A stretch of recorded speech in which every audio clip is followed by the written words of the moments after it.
Well, I could tell you a little bit about the regulation of aggression. One of the things I studied, especially when I was in Montreal, was the development of antisocial behavior in children and in adolescents. And antisocial children, so they tend to be aggressive. Antisocial children tend to turn into antisocial. There's conduct disorder, technically speaking. Conduct disordered children tend to turn into conduct disordered adolescents, and then they tend to turn into antisocial and criminal adults. And so I can tell you a little bit about how that progresses, I think, because it's quite interesting, and it isn't what people generally think. So the first thing is, if you want to be criminal, the best way to do it is to be really low in agreeableness and really low in conscientiousness. Because low in agreeableness means things are for me and not for you, and you're not going to get me to do a damn thing that I don't want to do, and I'll stand my ground. And low in conscientiousness means you can do all the work, and I'll sit back and take the benefits. And so if you have someone who's really disagreeable and really unconscientious, you have someone who's starting to border on psychopath. And if you add high intelligence and high emotional stability to that, then you have someone who won't work but will reap the benefits, who doesn't give a damn about you, who's assertive as hell, and who's smart. And a person like that's also going to be charismatic, because extroverted, disagreeable people are kind of narcissistic, but they'll put themselves forward strongly, and if they don't show any signs of fear, that also indicates that they're confident, and it's easy for people to confuse that with competence. And that's how psychopaths get away with what they're doing, although they have to move from person to person because their reputation will track them. So anyways, back to the development of aggression in children, the development of criminality in adults. Here's how it seems to work, at least in part. It's more complicated than this, but I'll put in some of the sociological elements as well. So if you take children and you group them together in in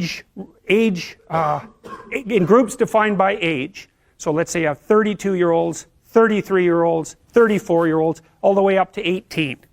And then you watch them interact, and you code their behavior for kicking, biting, fighting, and property theft, then what you'll find is that the 2-year-olds are by far the most aggressive of the lot. So that's pretty interesting, you know, because you think, well, children are naturally peaceful, and if they're aggressive, it's because they learn it. It's like, no, that's true for a small minority of children. But there's a substantial number of children who are aggressive at 2 by nature. Most of them are male. Now that doesn't mean most children are like that, because they're not. Even if you look at 2-year-olds, who are the most aggressive human beings, most 2-year-olds aren't aggressive, but some of them are. And most of those are male. Okay, so then let's say you identify this cohort of aggressive 2-year-olds, and you track them across time. Track them for the next 2 to 4 years, or track them until they're 4 years old. What you find is the vast majority of the hyper-aggressive male 2-year-olds get socialized perfectly well. So by the time they're 4, they're temperamentally probably still more aggressive, but they've become civilized little monsters, so other people can tolerate them. And that means that they've had parents or peers or educational experiences that enabled them to learn how to interact productively with other kids and to bring their aggressive nature under control. Some of that seems to be mediated by the opportunity to engage in rough and tumble play. And that's one of the things that we know that helps socialize rats, for example. It's vital to them, but it also seems to really be good for socializing young kids. And rough and tumble play, which is something that adult males particularly like to do with young kids, by the way, not before 9 months because they're just too little, but once they become ambulatory and, you know, kind of puppy-like so that they're a little bit more robust, then you can play a lot with them, and you can play with them right at the edge of danger too, which kids absolutely go nuts for that. They love that. So when I had little kids, I made this kind of wrestling ring out of these 2 couches that we had that would hook together. And I'd bring them on there and, you know, toss them up in the air and catch them, you know, 8, 10 feet. No. A foot in the air and catch them. And they'd go like this, and then, you know, I'd catch them and they'd laugh, and I'd throw them up and they're all freaked out, and then they'd laugh. And, you know, so they're learning trust with that in an embodied way. And they're also learning, and this is from stretching them out and wrestling them and twisting them around and letting them pull on your hair and hit you and all of those things. They learn deep in their bones exactly what can hurt them and what doesn't. And you want to kind of push them to the edge, you know, so that they can tell the difference between what hurts and what's still within the realm of the game. And you do the same thing when they're wrestling with you. So they learn not to, you know, awkwardly stick their thumb in your eye or do things that are actually painful, like grab your lip and pull it. You know, it's like, no, you let go of my lip, you know.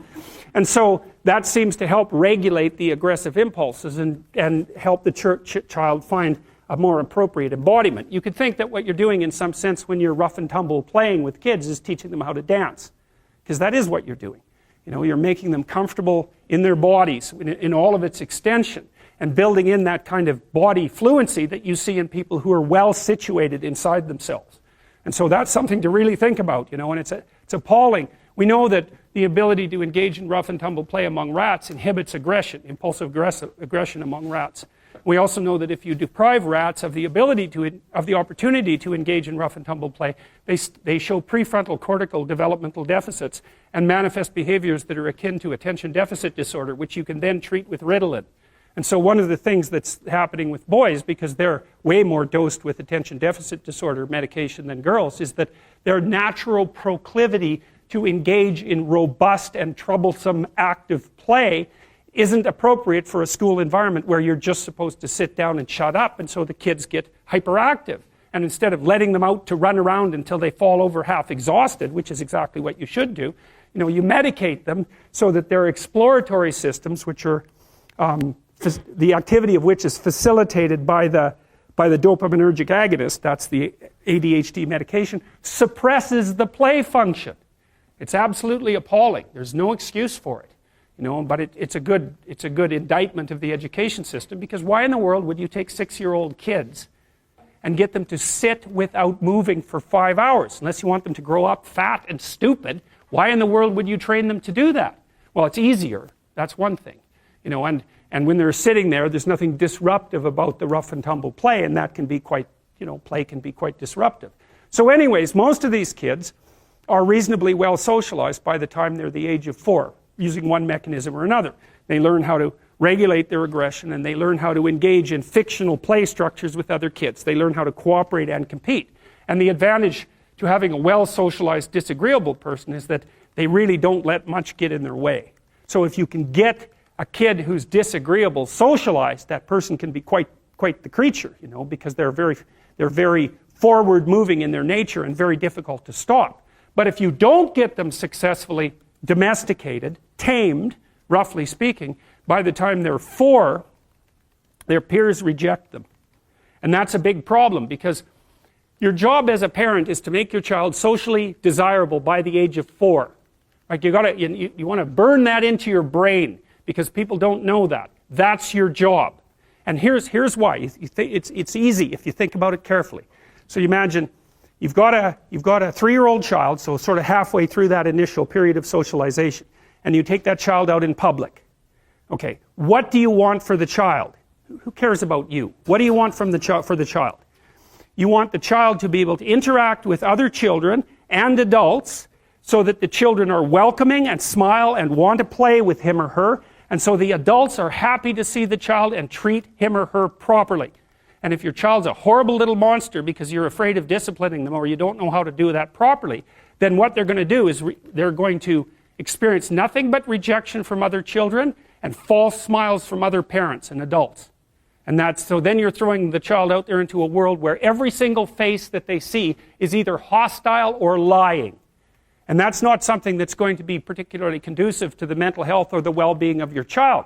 If your child can learn a couple simple rules of behavior, like don't interrupt adults when they're talking too much, and pay attention, and try not to hit the other kids over the head with the truck any more than is absolutely necessary, and share and play properly, then when they meet other kids, the kids are going to try out a few little play routines on them, and that's going to go well, and then they're going to go off and socialize each other for the rest of their lives. Because that's what happens, is that from 4 years old onwards, the primary socialization with children takes place among other children. And so if the kids don't get in on that early, they don't move into that developmental spiral upwards, and they're left behind. When men go bad, they often go bad by being antisocial and tyrannical. So, where there's way more antisocial men than there are antisocial women, which is why there's 20 times as many men in jail as there are women. So each gender, let's say each sex, has its own characteristic pathologies. And there are some antisocial women, and there are some high neuroticism guys or some guys who are really agreeable as well. So, but they're rarer. You might say, well, if you're only going to interact with someone once, you might as well just take advantage of them and run off. That's what a psychopath does, by the way. And there is room in the environmental niche for psychopaths, but they have to keep moving around, because otherwise people figure out who they are. So they just move around, and they can take advantage of one person, you know, maybe 5 times or 10 times or something, and then the reputation spreads and they got to get the hell out of there. But so it's not a good long-term strategy. If you're preyed upon by a psychopath, which you will be to some degree at some point in your life, the psychopath, who will be narcissistic, will presume that you're stupid and that you deserve to be taken advantage of because you're naive and stupid. So it's actually a good thing that he's doing it. And his proof for, and I'm saying he because there are more male psychopaths, the proof that you're stupid, naive, is that he can take advantage of you. And so, like, if you were wiser, you'd be, you know, you'd know his tricks, and then it wouldn't be morally necessary for him to show you just exactly who knows what about what. And so the psychopath will use his ability to fool you as proof of his own grandiose omnipotence, omniscience, and narcissism. And the problem with that is that you can be fooled by a psychopath, and virtually anybody can. So that Robert Hare, for example, who studied psychopaths for a long time and interviewed a lot of them, like hundreds of them, and videotaped many of the interviews, he said when he was talking to the psychopath, he always believed what they were saying. And then he'd watch the video afterwards and see where the conversation went off the rails. But, you know, the proclivity to be polite in a conversation is very strong. And if you're polite, you don't object to the way that the person unfolds their strategy, you know. And psychopaths are pretty good at figuring out how to manipulate, obviously, how to manipulate people. And the probability that you will be immune to that is extraordinarily low. Go watch Paul Bernardo being interviewed by policemen on YouTube. That's that's enlightening, man.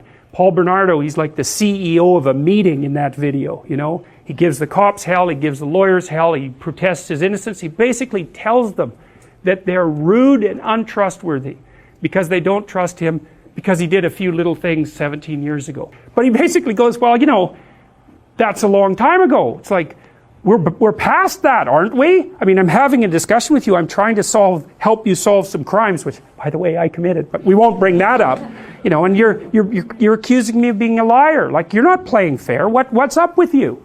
And then when they answer, he looks at his fingernails, which is like, that's a lovely little manipulative thing, because it basically means whatever happens to be under my fingernail at the moment is much higher priority than listening to your foolish story. And you watch, you'll see people do that to you. And then you get a little insight into what they're up to. He's very good at that. And so, or he looks outside, or he just looks at his hands, or he looks out the window, immediately dismissive in his nonverbal behavior.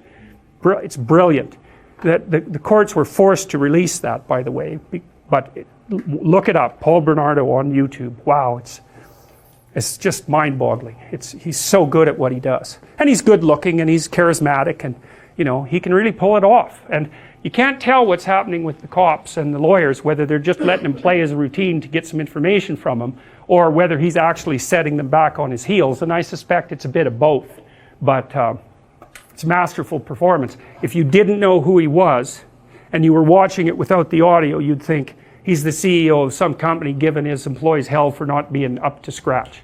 That's all his body language, his eye contact, everything just speaks that. It's amazing. So anyways, you got these 2-bit hoods here who think they're really something. They also think they're tough and dangerous, and they're not. They're just, you know, cowardly and corner dwellers, and they confuse their unwillingness to abide by reasonable rules as indication of their heroic courage, which is something else that low-rent hoods like to do, you know. And it's partly because lots of people who just attend to the law do that because they're cowardly, which is a Nietzschean observation. Are you good, or are you just afraid? Well, let's start with afraid first, before we proceed to good. And that the reason that you follow the rules is because you're afraid of getting caught. Yeah, well, you know those kids who, often university kids who are in like a hockey riot, and they end up breaking windows and stealing things, and, you know, they get nailed for it, and afterwards they're really blown away by their own behavior. It's like, well, they're in that camp. It's like they think they're good people, but they're not. They're just never anywhere where you could be bad. And as soon as you put them somewhere where they could be bad, it's like out it comes, just like that. And that's really worth thinking about, because most of you, many of you, but not all of you, I suspect, have never really been somewhere that you could be really bad and get away with it. And so you might think, well, you wouldn't do it, but people do it. And if you give in to that temptation, which you often will, then it wins, and because it wins, it gets a little dopamine kick and it grows stronger. Anything you let win, the internal argument, grows. And anything you let be defeated shrinks, because it's punished. It doesn't get to have its way. So that's another thing really to remember, is don't practice what you do not want to become. And because they're neurological circuits, you build those things in there, man, they're not going anywhere. You can build another little machine to inhibit them. That's the best you can do. Once they're in there, you can't get them out. And then the ones you build to inhibit can be taken out by stress, and the old habits will come back up. So you got to be careful what you say and what you do, because you build yourself that way. Something's behind the scenes pulling the strings. And everybody always wonders what that is, right? What's actually going on? What's actually going on with Trump? Who's actually in control? Is it Putin? I mean, that's the fantasies of the left. It's Putin. It's like, well, the question always is, what's going on behind the scene, right? And the question is, that's the case certainly on the political landscape, business landscape, interpersonal relations. What are you really up to? Everyone's always wondering that, right? That's why they're watching your eyes, because your eyes point at things, and they can infer what you're interested in and what you're up to by looking at what you look at. And that's why your eyes have whites, is so that we can see where you're pointing them, because gorillas don't. And so what that means, roughly speaking, is that all of your ancestors whose eyes couldn't be reliably tracked were either killed or didn't mate. It's a big deal for us to see where people's eyes are pointed. And so we're always watching each other's eyes constantly. What are you up to? What are you up to? What are you looking at? What do you want? And I want to know, because if I know what you want, I can predict how you're going to behave. And that also means I can cooperate with you, or I can compete with you, or I can lie to you. But all the information is in the eyes, surrounded by the facial display, right? Because that's also an indication of motivation and emotion.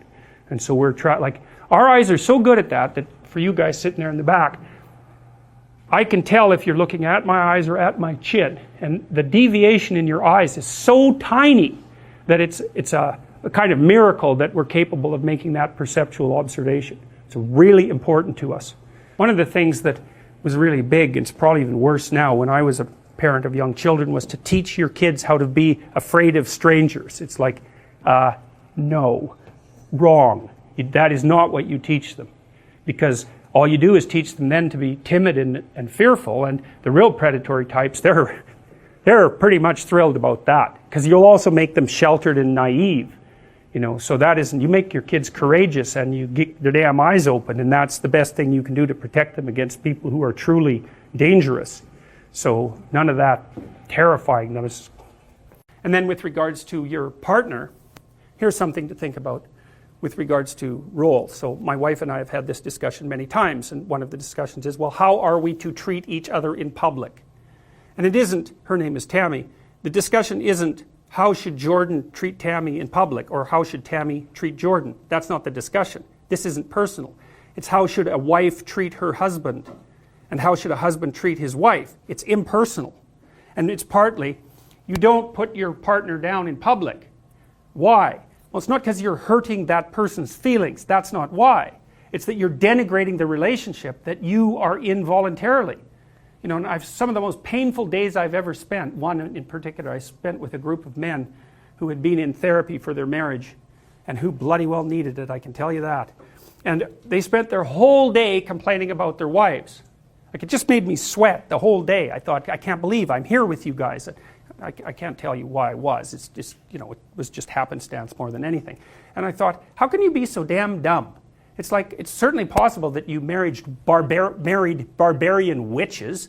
Fine. But you don't have, you're so lacking in sense that you would discuss that in public, not noticing that you picked them. So basically all you're doing is holding up a sign and waving it constantly that says, I'm an idiot, right? And so, well, back to responsibility. you have a responsibility to those whom you love and are obligated to ensure that they manifest themselves in a manner that's most beneficial to them over the long run. Now, you have the same responsibility, I would say, to yourself, but you'll have blind spots. Other people have to help you with that. But so the rule is, you help your wife figure out how not to make a fool of herself in public. And she extends to you the same courtesy. And it's partly maintenance of the sacred nature of the relationship. It has nothing to do with you or her, precisely. It's broader and wider than that. Okay, so then that's 2 levels of responsibility. Child, partner, next level of responsibility. You're asked at your workplace to undergo unconscious bias retraining. And you say yes. It's like, okay, you've just admitted that you're a bigot, right? Because you're acting it out. It's like, I'm a racist bigot, obviously I need to be retrained. And so you might say, well, I'm not going to make a fuss about it, right? Or I've been told to do it. Or maybe you agree with it, fine. And if you agree with it, no problem. You can make a case for it. I think it's a weak and appalling case, personally, but you can make a case for it. You could say, well, I am interested in my biases and how to rectify them, and like, fair enough, people are biased. But if you object to it and you don't say anything, then you're complicit. And then it's on you. And like, A causes B and C, and B causes C and D, and so forth. The thing doesn't always, but it has this tendency to expand. And you'll come home angry and upset, and you'll go to the training program and you'll think this is ridiculous, because that is what you'll think in all likelihood, and you won't say anything. But it eats at you. Well, you've abrogated your responsibility. And then you might say, well, so then that's how the community becomes corrupt. That's how the community starts to be corrupt, is that people turn a blind eye to emergent pathology when they know it's pathological. That's exactly what the Egyptian story says. Osiris is overcome by Seth because he's willfully blind. Willfully blind, which means he knows, but refuses to. He knows, quote, his predator detection systems have gone off. Monster. Well, then you're supposed to look, okay, exactly what sort of monster is this? Well, it doesn't have wings, it doesn't have a tail, You cut it down you cut it from the monster that it could be into the monster that it is. That's the first step. And then you take the appropriate steps. And then you also notice the other monsters, because here's something to think about. You're going to pay a price for speaking up. But you're going to pay a price for not speaking up. So it's like monsters on the right, monsters on the left. Pick the ones you want to battle with. If you decide not to make your stand, you weaken yourself. If you do it 100 times, then even if the monster was only this big, now you're this big. It's going to eat you. When it was this big, you probably could have kicked it across the room. It's too late for that. You've capitulated and capitulated. And so what you've done, and this is a way to think about it from a Jungian perspective, this is what Jung was trying to get at when he was talking about alchemy. It's like the thing that pops up to object to you is this incredibly complex entity. It's the entire world encapsulated in the event. If you interact with it, you unpack it. You differentiate your sense of the world, and you gather new skills. Let's say we're having a conversation, and it's flowing melodically, and all of a sudden I say something, and there's a disjunction, right?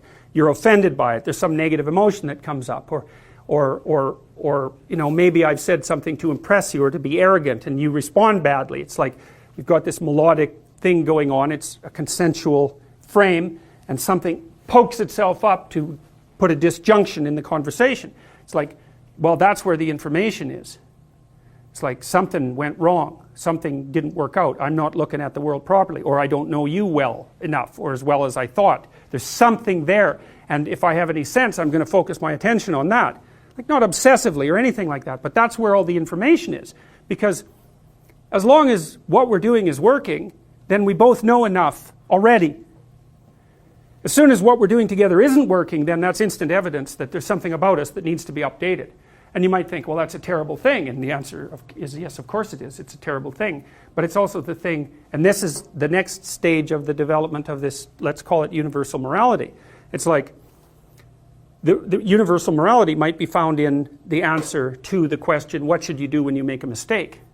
Now, one answer is catastrophic dissolution.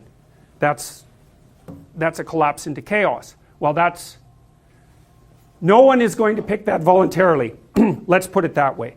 It's unbelievably unpleasant, terribly anxiety provoking, shameful, and painful all at the same time.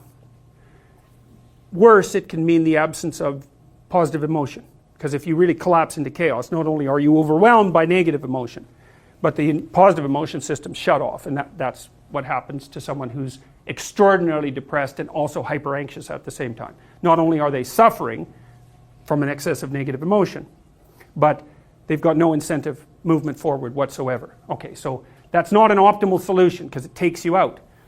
The other possible, and so I would call that a nihilistic solution or a chaotic solution. It's not a solution, it's a dissolution. And you could think about it as a precursor to a potential solution, but it's very easy to get stuck there. And that's why Jonah could have stayed in the belly of the whale along with all the other people that were eaten by the whale and never got back out. And you see people like that all the time. Their error has come along, blown out their frames of reference, they've collapsed into the underworld, into the chaotic underworld, and they don't know how to get out. They have post-traumatic stress disorder, or they're depressed, or they're hyper anxious, or they're resentful and aggressive and destructive. Like, there's any number of states of being that can overwhelm you when the bottom has fallen out of your life. So it isn't something that people are going to, it's not an optimal solution, let's put it that way. Well, the other, that's a nihilistic solution, a collapse. The other solution is, we're talking and I don't get what I want from you, and so I say, you better not do that again. I don't want to see that from you again. And that's a tyrannical attitude, right? What I'm going to do is I'm going to take my universe of order and its predictions, and I'm going to say, you go along with this, or I'm going to punish you. And now there is an element in society, like society is made up of threats like that to some degree. It's an ineradicable part of society. That would be the tyrannical aspect of the great king, let's say. You know, we've organized a set of punishments and threats that keep each of us in alignment. However, generally speaking, in a society that's functional, we've decided to adopt agreement with that set of principles more or less voluntarily. You know, we say, well, you have rights and responsibilities, and I have rights and responsibilities, and I'm willing to pay a price for yours, including the acceptance of punishment if I transgress, but you're going to do the same for me. So there are intelligent ways that punishment and threat can be used and bounded. So, but that can easily degenerate into tyranny. And one of the methods that I can choose to use, if I don't want to encounter error, is just to enforce my will on everyone else. And I think when that happens personally, and in the family, and in the community, and in the state, all at the same time, then you get the emergence of a tyranny.